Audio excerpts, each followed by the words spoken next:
Has your intimate life ever suffered because of addiction? Someone else's, or maybe like me, because of your own? I think I would be less ashamed to say that I had a doom scrolling issue. I didn't. I had... Our drug of choice comes to replace human intimacy and connection.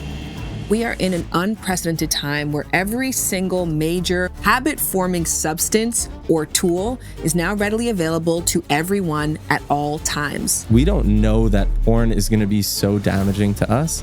This is like a new age experiment that's gone terribly wrong. We often think of addiction as the pursuit of pleasure, and it may start out that way, but really addiction has very little pleasure in it. What it really is the pursuit of control. This episode of Lovers is the intervention that I promise you every single person needs. When me and Shan got together, it was definitely treading on dangerous waters with... Hi there, lovers. Welcome to the podcast. My name is Shan, and I am your host with the most. My favorite quote is, "The key to happiness is managing expectations." So here's what to expect in this episode.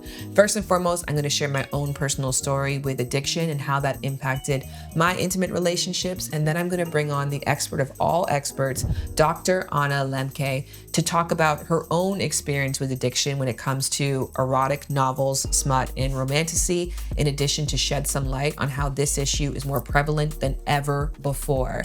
Then, if you are listening to the podcast, you'll get a special section afterwards, which is a reflective piece. And those of you who are watching, of course, you get all the gorgeous visuals. Wherever you are, please do me a favor and subscribe to the show. That makes a big difference in helping our show grow and helping us continue to get amazing guests like the one we have on today. And without further ado, let's get started. My name is Shan Boudram. I have everything. I have an amazing husband. I have 2 wonderful children. I have friends. I don't get to see them very often. My kids are 2 and 4, but I do have people who like me. I have career success, although sometimes it feels like it's declining rather than rising. And for a long time, I've made my identity about my career. I have a home. I live in Los Angeles. We're doing fine for money, and yet I find myself obsessed with what I don't have, mainly success. And whenever I do get a little success, I feel this deep surge of happiness. Do I have to retrain my brain to just feel happy about other parts of my life? Or do I just have to get more successful? Because the truth of the matter is, it also shows an inflated sense of ego, a desire to be seen as great that maybe has been around for my whole world. I wanted to be popular in school, wanted to be important, want to stand out. I want to feel like I deserve more attention. So I think that is part of why I struggle with embracing the quiet happiness and what that says about my deep desire for this sort of loud public recognition. There was a time where Shan was just in a really peppy mood. She was like walking around the house, smiling, skipping, making her tea, playing music, and just had a lightness to her. And I remember I said something like a throwaway comment. I wasn't really meaning it in any kind of deep way, but I was like, oh, did a YouTube video do well? Is that the reason why you're prancing around the house? There's a lot of things you should be dancing about anyways. When you listen to Tech Bro podcasts, there's a lot of men in particular who say they only feel joy from working, they only feel joy from career success, and they don't believe in work-life balance because work gives them so much joy and so much purpose. And I felt like maybe that was my reality because nothing gave me that spike of like pure joy, levity, lightness, a lack of care for anything else in the world, mindfulness. Like when you can actually be present in the moment because you're not worried about what happened in the past or what's to come, you're just genuinely there. And the only times I could really say that I felt that is when my career was going well. I had a great opportunity. Something that I put out into the world was being received really well. I never took a maternity leave. I could say that was because I wanted to, make sure that my family had enough and continue the momentum that we had.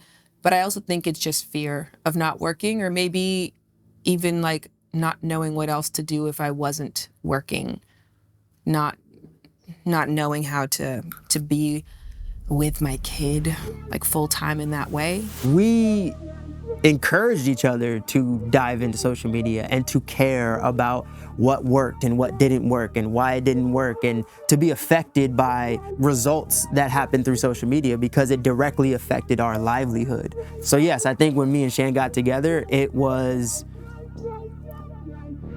definitely treading on dangerous waters with our relationship with social media. I was on my phone a lot. And I want to share something very icky about my phone usage. Majority of the time that I am on my phone, I am just seeing what people are saying about me. Like, that's probably the majority of my time spent, whether that be through email or text messages, or if I'm on social media rather than scrolling, which if I start to scroll, I can really get stuck there. But my usual habit is to pick it up, go to notifications, see what people are saying about me. It would be such a crapshoot of what people would be saying about me, be a lot of negative things, a lot of positive things, a lot of negative things. And then I noted that as a mom, my role was to make sure that I wasn't in a state of fight or flight because of emotional leakage. And emotional leakage essentially is that when your child especially is chest to chest with you, as they are when they're newborns, if your heartbeat is very rapid, if your pulse is racing, if your breath is extremely fast and short, that indicates to the child that they're in an unsafe environment, and then they will start to feel a sense of panic. So it's very important to be in a calm state, especially when you're holding your kid, to be in a reassuring state. I started taking these anxiety supplements because I woke up every day with just like racing thoughts and uncertainty. And I didn't even quite really know what I was reacting to or why.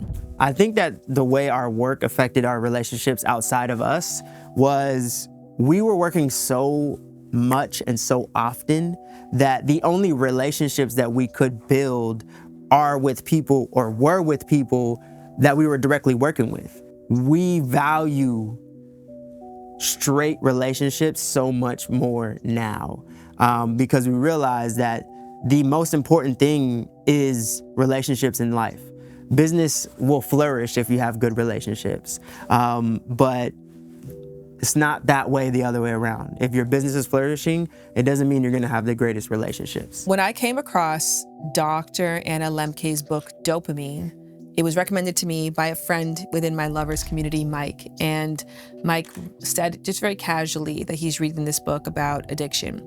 And I've never thought of myself before as somebody who has an addictive personality because I don't struggle with any kind of substance abuse. I don't struggle in the ways that I see other people struggling with food or with pornography, kind of sort of the main players that you see people really deeply struggle with. And I just kind of conceded to myself, well, I just don't have an addictive personality. But instead, I wasn't identifying my actual drug of choice. So Dr. Anna Lembke's book was an opportunity for me to start examining the things in my own life that I had an unhealthy relationship, and then start to examine how that unhealthy relationship was actually impacting my priorities. If you trap a rat in a plastic bottle inside, a rat terrarium, and then you put another free-ranging rat in that same space, the free-ranging rat will work very hard to free the trapped rat from the bottle.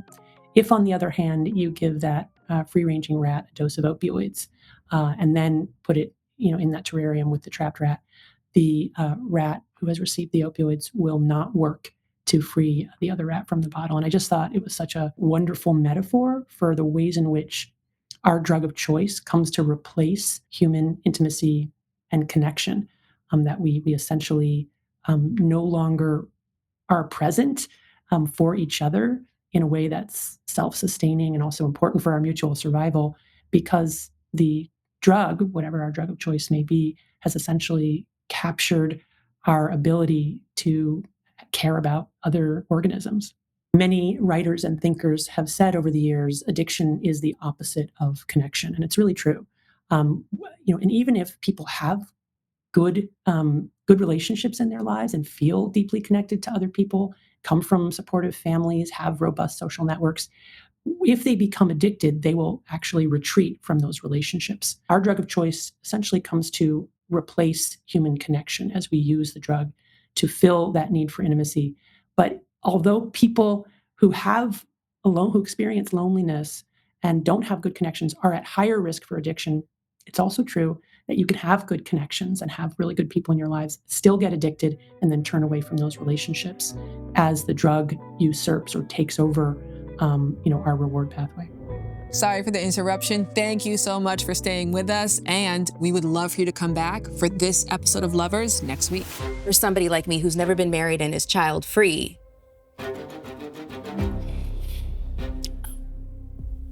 what are you gonna do? It might not happen for me in this lifetime. Toronto was a screw-face capital.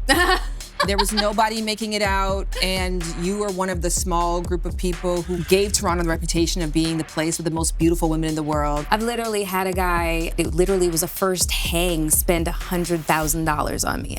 I did it, I don't want it. That would be the last thing that I advised a young girl to do, to look at men of means being your saving grace or your safety net. How would you identify where you're at right now? My career is thriving right now. My friendship groups are incredible and so fulfilling. I travel a lot. It's the decentering of men. That's really what it is on a large scale. Lovers, one of the most underrated parts of your intimate life is your bed sheets. And that's why I'm so proud to share this episode is sponsored. Cozy Earth. Look, Jared and I used to think that we weren't morning intimacy people. Truth of the matter is we were just tired. Yes, of course the kids, but aside from that, it was overheating and restlessness. And research actually shows that your core temperature needs to drop in order for melatonin to release to promote deeper sleep. If it doesn't, then it disrupts the whole process. Then you wake up tired, irritated, and not in the mood for touch. Cozy Earth changed all that. Their bed sheets made from viscose from bamboo wick away heat and moisture, helping you sleep several degrees cooler. The difference was immediate, especially for Jared, who gets really hot at night. We sleep more deeply, then wake up feeling more clear-headed, and closeness feels inviting rather than overstimulating. Head to cozyearth.com, use my promo code LOVERS for up to 20% off. Again, for up to 20% off, use the promo code LOVERS. And if you get a PPS, a post-purchase survey, mention that you heard about Cozy Earth right here on Lovers. Experience the craft behind the comfort and make every day feel intentional with Cozy Earth. About a year ago is when I was informed about Dr. Anna Lembke's work, and also when I started to really pinpoint that this was a problem. Not a problem that I had to get better at, get more successful, get more, and then I'll be happy. But a problem that I had to eradicate. I had to actually get rid of my dependency on success, on your validation, in order to be able to feel a more wider range of joy and a hierarchy of joy that's actually just more logical. As much as I think it is valuable, and I do value the relationship that I have and the work and the career that I have, and I love what I do for a living, it just doesn't make sense for that to make me more happy than being at my daughter's birthday party. It just doesn't. And I know that, and I know that's backed by science, so I can now start to take the steps that I need to rewire my brain and rewire my dopamine dependency to reflect the kind of life and value system that I actually have. And with that, I'm so excited to introduce to you the lady of the hour. Well, my name is Anna Lembke. I'm a psychiatrist. I work at Stanford University, where I'm also a professor. I see patients, I do research, and thank you for inviting me. I'm delighted to be here. It's nice to get to know somebody else who did a class on MasterClass. I think that a lot of people might initially not link, and there might be a sense of this episode may not be for me, for some people watching this. And I think that I probably would have subscribed to that thought practice probably a year ago even. I thought of myself as somebody who does not have an addictive personality. But you talk about how this addiction or compulsive overuse is something now that's more prevalent than ever. Well, about 10 to 15% of Americans will experience a substance use or alcohol use disorder at some point in their lives. But not only can we get addicted to substances that we ingest, we can also get addicted to behaviors. And we are seeing in clinic, and also this is reflected in the epidemiologic research, many, many more people specifically with behavioral addiction. So addiction to gambling, to sex and pornography, compulsive masturbation, addicted to online shopping, addicted to food. Really, you name it, there's now a possibility for addiction almost everywhere we look. I knew that we would be friends when I listened to your masterclass and heard you talk about butt plugs. And I love, I knew at that point we'd be homies, but I love how candid you are about your own experiences. And I know you subscribe to radical honesty. So in the spirit of that, I wanted to share, for me, my own personal addiction, I could say, was social media, but truly in specificity, it was validation from other people via social media. I think I would be less ashamed to say that I had a doom scrolling issue. I didn't. I had a notifications refresh issue. Wow, great. And such a common experience. I mean, you're so not alone. The fact that so many of us are addicted or getting addicted or compulsively overusing social media is of grave concern. But I always like to start with the silver lining, which is that it comes from our deep desire to be connected to other people. And that is a good thing, that we want that connection is just so intrinsically what makes us human, and it is a very good thing.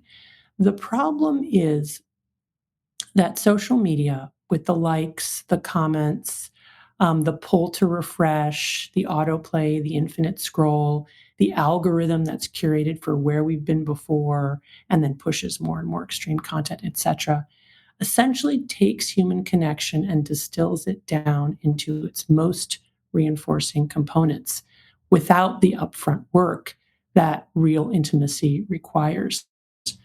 So, your desire to get on there and feel a sense of what I'm going to call grip is totally normal and healthy and human.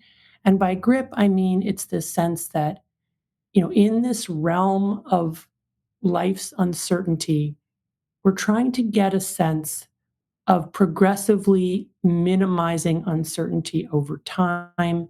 We like the uncertainty because it's interesting and we're wired for uncertainty. And that's why uncertain rewards are more reinforcing than certain rewards.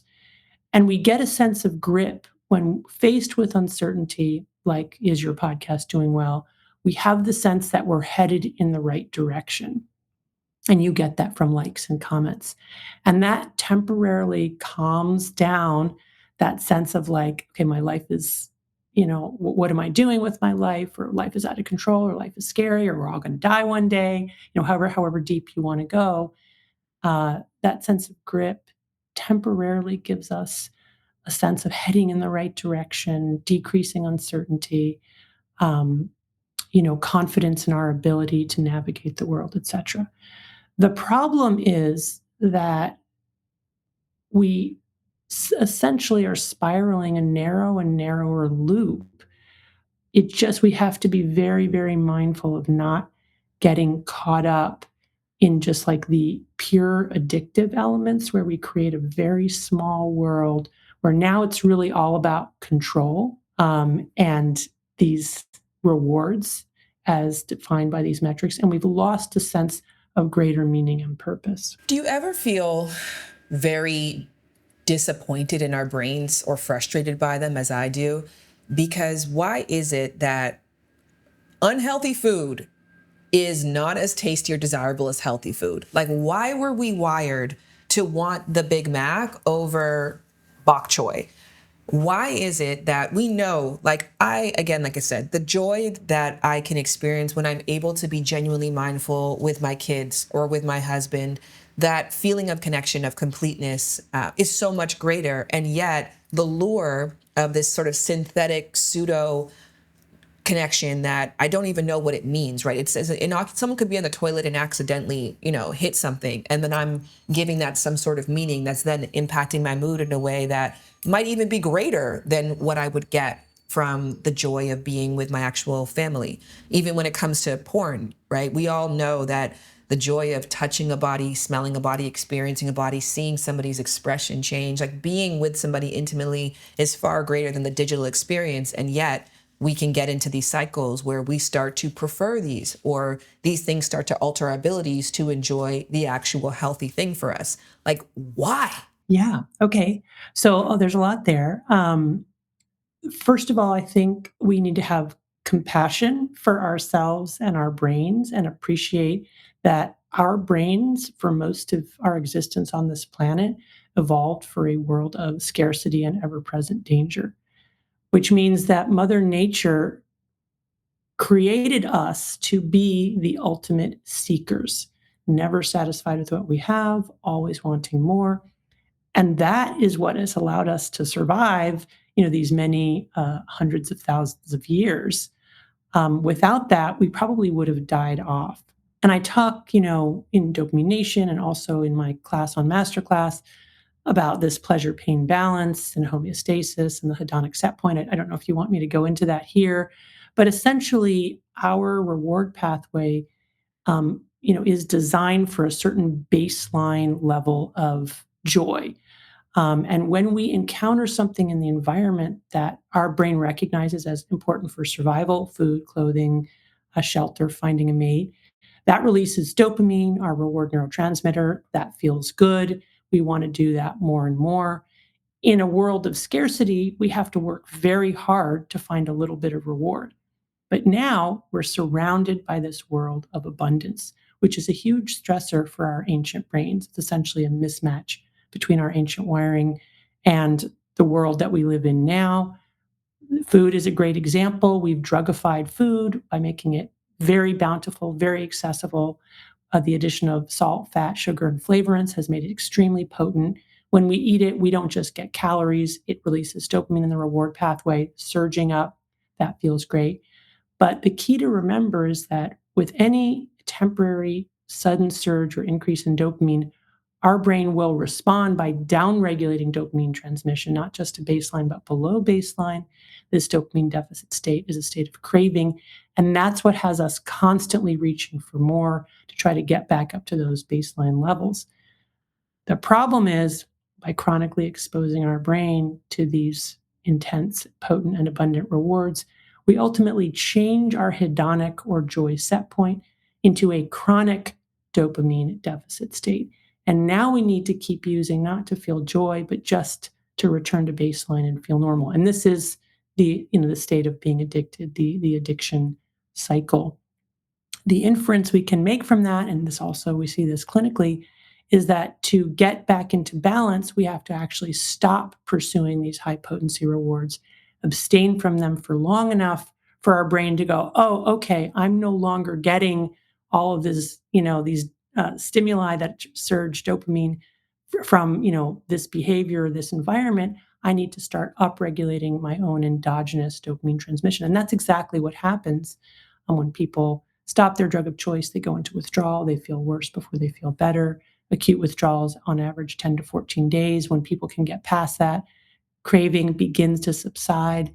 And data show that the longer we can abstain from our drug of choice, the more we get back to those healthy baseline levels of dopamine transmission. And now we can enjoy more modest rewards, right? Now you can have like maybe even a piece of broccoli and it tastes delicious. That probably wouldn't be true for many people, no matter how much they abstain from sugar. But the point is we've reset our set point.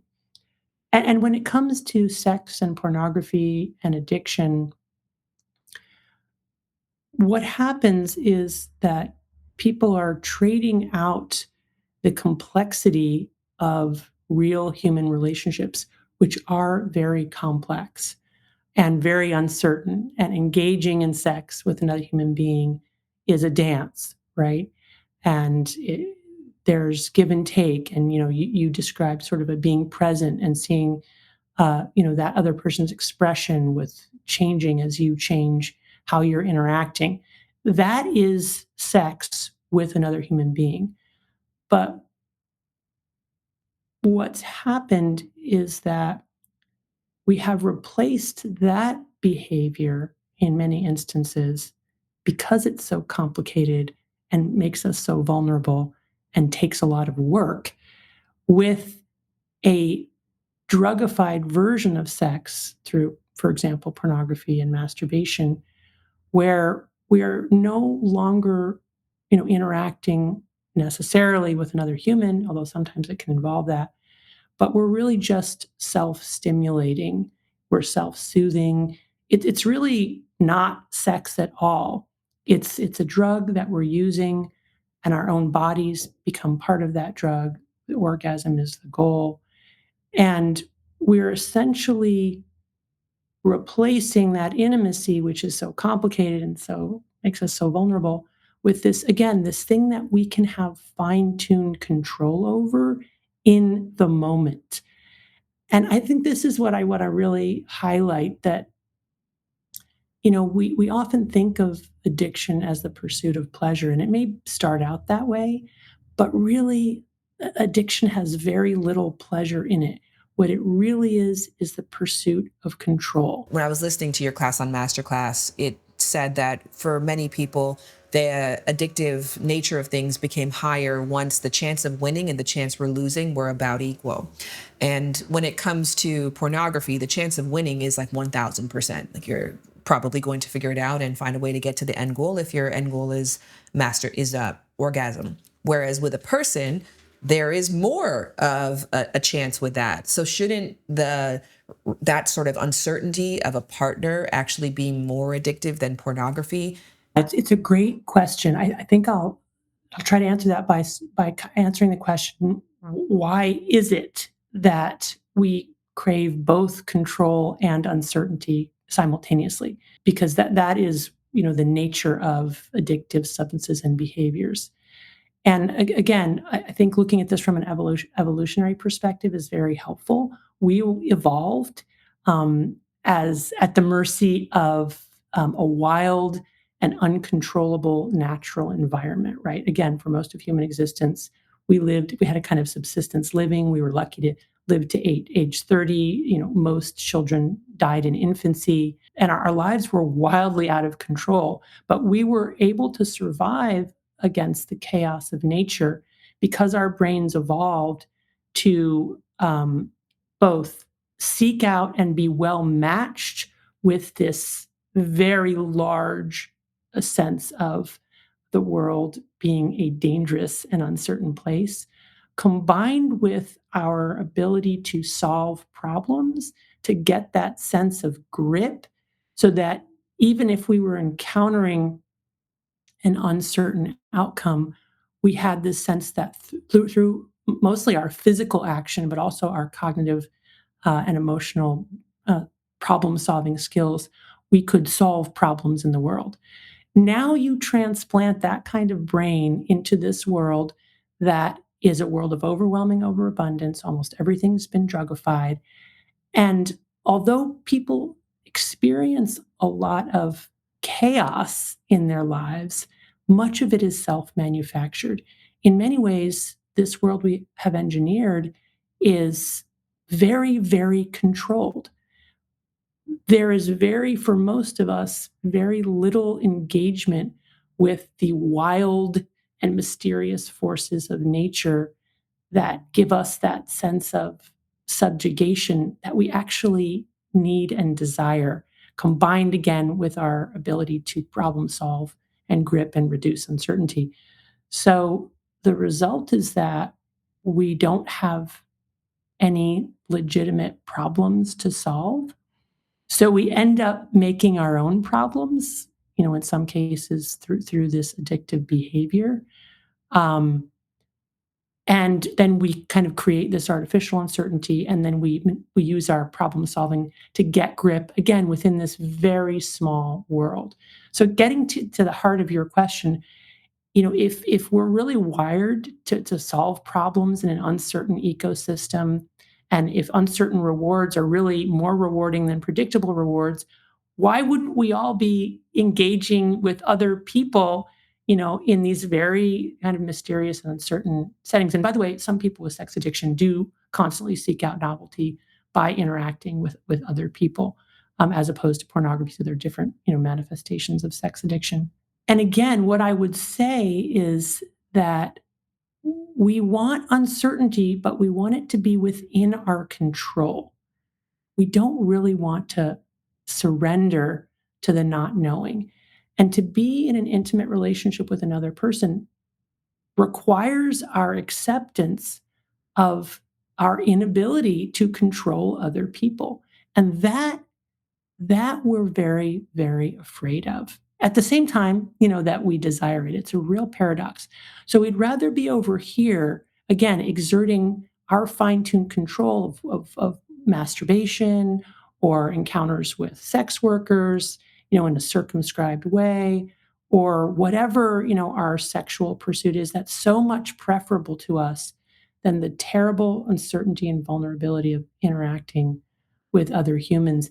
And yet, at the end of the day, what we desire more than anything is to be seen as another human by another human and to see them too.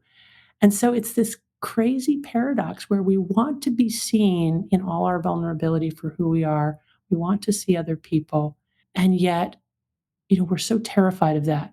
Plus, the way that sex is commodified in the modern world, we through the viewing of pornography, but also just advertisements, we have these conditioned ideas about how we should be in a sexual encounter, what we should like, how we should react. And yet all of that kind of play acting just makes us feel more and more alienated from the person that we're with. I'll never forget a very interesting artist who did I can't remember his name now, but he did a graphic novel of his encounters with prostitutes. And what has stuck with me from that very interesting work is that his favorite prostitute that he would visit, and the one that he went to most often, was one who would occasionally say, while they were having sexual relations, she would say, ow, ow. So, he was unintentionally causing her pain during intercourse. And she was honest about it, right? She would let him know, no, that hurts, that's painful. And to me, that just stayed with me because that was his favorite prostitute. To me, is just again further evidence that that is exactly what we want. We want to be real and authentic with each other. We want to be able to say, oh, in a sexual encounter with our partners, oh, that hurt. Or we want to be able to laugh and say, isn't this absurd? Or this is so awkward. Or to tell each other what we want. And yet we're so inhibited from doing that because we have all these images in our minds of what it should look like. You're spitting and speaking to the choir here. A tentpole of the community that we have together here at Lovers is this concept that sex is not an act of pleasure or in the pursuit of pleasure, but mostly in the pursuit of freedom. That it's the one place that all of you gets to belong, every out of place hair, every smell, every sound you could possibly make. But freedom is actually an extremely lofty goal. And most sex positivity centers around freedom too, like freedom to love who you want to love, freedom to embrace your kinks. But we also embrace the freedom not to concept, which means that your boundaries are also a massive part. Your ows are a very big part of a great sexual experience, but also freedom from. Like the idea that you get to bring yourself into the bedroom when self is so socially scripted. So when you're able to have sex, not as a woman would have sex, but as Shan would want to have sex that day, not as a person in North America or a person who lived a heterosexual relationship. Like those are very lofty goals. So I love that thought starter around the fact that pornography, although it does give you easy access to pleasure, it also gives you an opportunity to experience freedom because you don't feel like you're being judged because there's not a genuine person on the other side. So thank you for that insight. I am Playboy's advisor. And so this month I got sent a bunch of questions to answer. And there was one question that I got asked that I think that you would have a great response to. My girlfriend reads a ton of those smutty novels on her Kindle, but our real life sex life is practically non-existent. If I were reading that stuff all day, I imagine I'd be pretty horny. Or maybe she's not horny because she's reading smut all day. I don't want to shame her or anything, but something's got to give. First of all, romance novels, erotica is in many ways sexually sanctioned pornography for women. And I think the extent to which People can get addicted to erotic novels, and romance novels has been underappreciated. As you know, as I talk about in the class on MasterClass and also my book, Dopamine Nation, I talk about my own addiction to romance novels, romantasy, and ultimately erotica. And it is very true, whether it's romance novels or pornography or other types of sexual activities outside of our intimate partnership, that it can come to displace our interest in our partners. And in working with people addicted to various forms of sex and pornography, when I invite them to abstain from pornography and also orgasm for a month, which is kind of the early intervention, what they initially notice, and it can last actually for months, is a plummeting in their interest in any kind of sex. And that can be really hard for partnership, right? So what I'm trying to say is that this guy talking about his girlfriend or his spouse, I don't remember which it was, sensing that the romance novels and the erotica is kind of displacing their sexual intimacy, he's absolutely right. But the bad news, potentially bad news here, is that if she were to give up those romance novels, she would probably go through a period of withdrawal, and it might actually take a long time for her to rekindle her interest in and ability to have sex with him. And I would strongly recommend that he talk with her about it. I mean, it really does all start with the conversation, the open and honest conversation, and they may in fact also even need some professional counseling or guidance to help them find their way back to mutual intimacy and mutual reinforcing sexual relations. Because once the reward pathway has been hijacked by these really potent images, it takes different wiring and different learning for people to come to understand the difference between reading a smutty novel or pornography or masturbation and what is happening in sex with their partner, because they're really different things. I don't sit in judgment, right? I mean, I think sex is a good thing, especially as it promotes intimacy between people. Um, it's not to say that pornography is bad in all contexts, or that romantasy is bad, or that people talking about those things is bad. That's not it at all. It's a matter of degree and also the nature of the attachment, and what other things are being displaced because of our engagement with this particular medium. Going back, if I could, tell my earlier self to do something different at that time, I think I would have really encouraged myself to reach out to my husband, to reach out to friends, to maybe get, some professional counseling or coaching, instead of turning inward and self-soothing in a way that, was ultimately not healthy. We need to turn outward. For people who are noticing the behavior of somebody else, and especially an intimate partner, and that person's behavior is impacting your relationship, do you have any suggestions or scripts to use to get somebody to notice without getting them defensive? Khadijah put a great question here about self-soothing, because a lot of people's addictive behaviors are forms of self-soothing, because we lead stressful lives. So getting them to see it as something negative can be very difficult if that's how they see their drug of choice. What I recommend is, number one, scheduling a time to talk to this individual when they're not dysregulated, either not using, not craving, not withdrawing, if you can determine that, when they're relatively calm. And also when we're not dysregulated, not yelling at them to stop the behavior, or personally just feeling very distressed about it. So try to put a time on the calendar, say in advance, hey, I want to talk with something really important with you, and I don't want to talk about it in advance. I want to talk about it at this time. It's important to me. It's important to you. It's because I care about you. And then sit in a safe, confidential space and maybe write out some of the things that you want to say. But I would specifically start with saying, I'd like to tell you about some of behavior, some of the behaviors I've observed in you, which are causing me concern for you. And I want to share this because I love you, right? Because I care about you.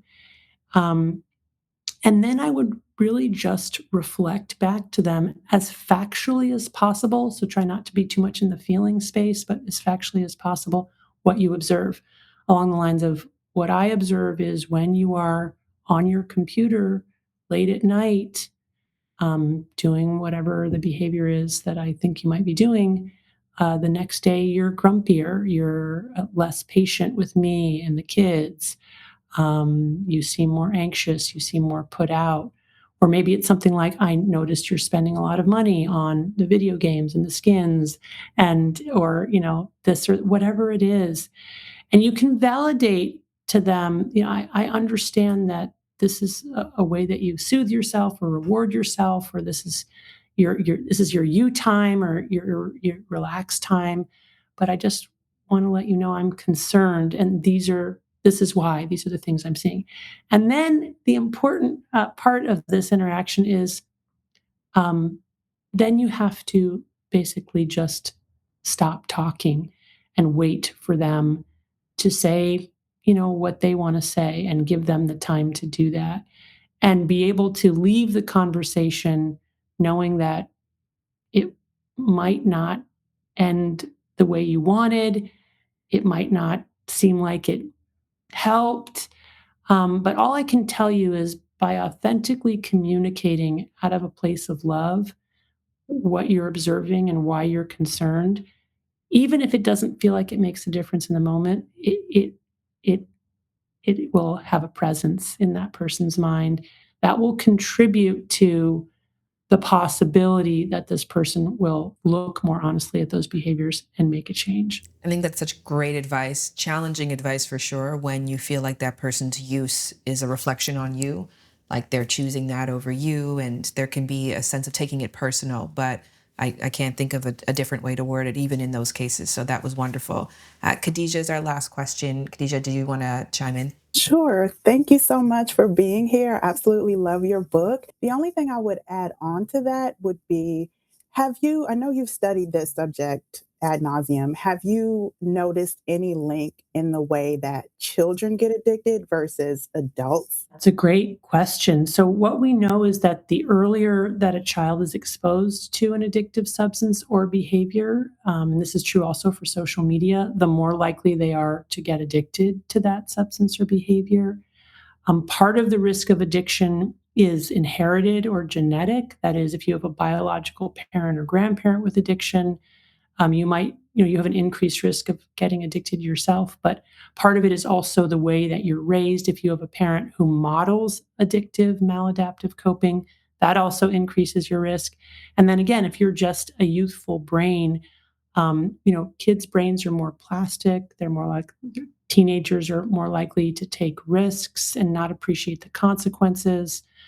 There's a saying in Alcoholics Anonymous that people who get into recovery are just sick and tired of being sick and tired. But what we see with kids and teens who are addicted is they're not sick and they're not tired, but they are addicted. That's where we really have to come in and say, you are not seeing the harms, but these are what we're seeing, even if it's just like a personality change. Really, ultimately, what we need to do is, in a way, lean into boredom and into surrender and acceptance of all the things that we cannot control, and learning to just be present and mindfully aware. And these are really ancient concepts. Every major religion and philosophy will talk about the importance of the surrender and presence. And I think we experience these types of activities as incredibly boring and without that sense of grip or positive movement through the world, because in part we're so overstimulated and we're so used to having this kind of control in our lives. But I really do think that these kinds of spiritual or meditation practices or being in nature types of practices, uh, where we sort of embrace uncertainty, is just core to good mental health. Thank you for that. That really resonated with me as well, too. One of the ways in which I have been challenging my social media usage is by creating more symbiotic relationships, moving away from the parasocial. And the community that I have here is a great example of that, because when it's more deep and meaningful and I know their story, I know their name, there's one less uncertainty and there is more satisfaction. But it is hard.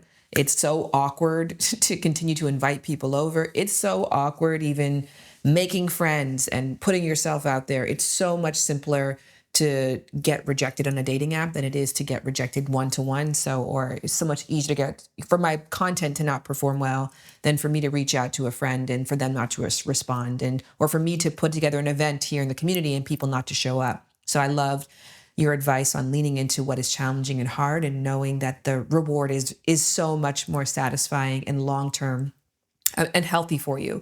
So thank you for all the work that you do. I know that we've talked a lot about your class on MasterClass and your book, Dopamine Nation, but I'm curious if there's anywhere else that you would like to turn people's eyes towards.